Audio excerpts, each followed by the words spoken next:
ನಾಳೆ ವಸಂತ ಉತ್ಸವ. ಅದನ್ನು ಮೊದಲು ಮಾಡಿದ್ದೆ ಅದಕ್ಕೆ ಅಂದರೆ ವಸಂತ ಬರೋದದ ಈಗ. ಈ ಹುಣ್ಣಿಮೆಯಿಂದ ಅಮಾವಾಸ್ಯೆವರೆಗೆ ಇದೇನು ಕಾಲಾವಧಿ ಅದ, ಈಗ ವಸಂತ ಪ್ರವೇಶ ಆಗ್ತದೆ ಜಗತ್ತಿನಲ್ಲಿ. ಅದು ಭಾರತ ದೇಶ. ವಸಂತ ಅಂತ ಗೊತ್ತಾಗ್ತಲ್ಲ, ಚಿಗುರಾಗಿ ಶುರುವಾಗ್ತದೆ. ವಸಂತೋತ್ಸವ ಅಂತ ಮಾಡ್ತಾರೆ. ಅವಾಗ ಹೂಗಳು ಎಲ್ಲ ಕಡೆ ಶುರುವಾಗ್ತವ.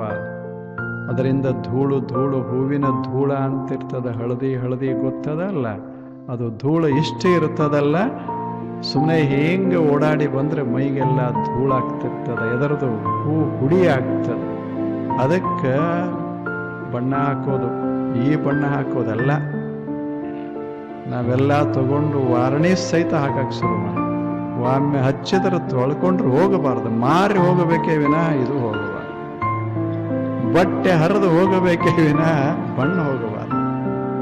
ಅದು ಅಲ್ಲ, ಹೂ ಹುಡಿ. ಅದು ಹೂವಿನ ಹುಡಿ. ಹಂಗ ನಿಸರ್ಗ ಬೆಳೆಸಬೇಕು. ಆವಾಗ ಅಂಥದಕ್ಕೆ ಹಬ್ಬ ಅಂತಾರೆ ವಸಂತೋತ್ಸವ. ಇದು ಬಹಳ ಅದ್ಭುತವಾದದ್ದು ನಿಸರ್ಗ ಉತ್ಸವ ಇದು.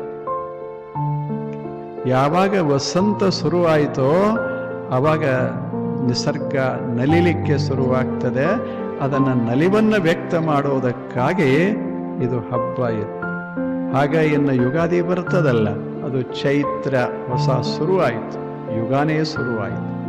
ಭಾರತೀಯರ ಹಬ್ಬ ನೋಡಬೇಕು, ಎಷ್ಟು ಚಲೋ ಚಲೋ. ನಿಸರ್ಗ, ಮನುಷ್ಯರ ಹಬ್ಬ ಮಾಡಲಿಲ್ಲ ಅವರು, ಬರೀ ನಿಸರ್ಗ. ವಸಂತ ಹೋಗುವುದರಾಗ ಗ್ರೀಷ್ಮ ಬರ್ತದೆ, ಮಳಿ ತಗೊಂಡು ಬರ್ತದೆ. ಗ್ರೀಷ್ಮ ಹೋಗೋದರಾಗ ವರ್ಷ ಮಸ್ತಾಗಿ ಮಳಿ ಬೀಳ್ತದೆ. ಅಲ್ಲಿಂದ ಶರದ್ ಬರ್ತದೆ, ಶಾಂತ ಸಮಾಧಾನ. ಹೇಮಂತ ಬರ್ತದೆ, ತಣ್ಣಗೆ ಹೊರಗೆ ಬರಬೇಡ್ರಿ, ಒಳಗೆ ಇರ್ರಿ, ಅದು ಹೇಮಂತ. ಶಿಶಿರ, ಇನ್ನು ಸಣ್ಣಾಗಿ ಬಿಸಿಲು ಶುರುವಾಗ್ತದೆ. ಇವು 6 ಋತುಗಳು. ಆ ಋತುಗಳಲ್ಲಿ ಪ್ರಧಾನ ಋತು ವಸಂತ. ಇದನ್ನು ಆನಂದ ಪಡುವುದಕ್ಕಾಗಿ ಬಳಸಬೇಕು.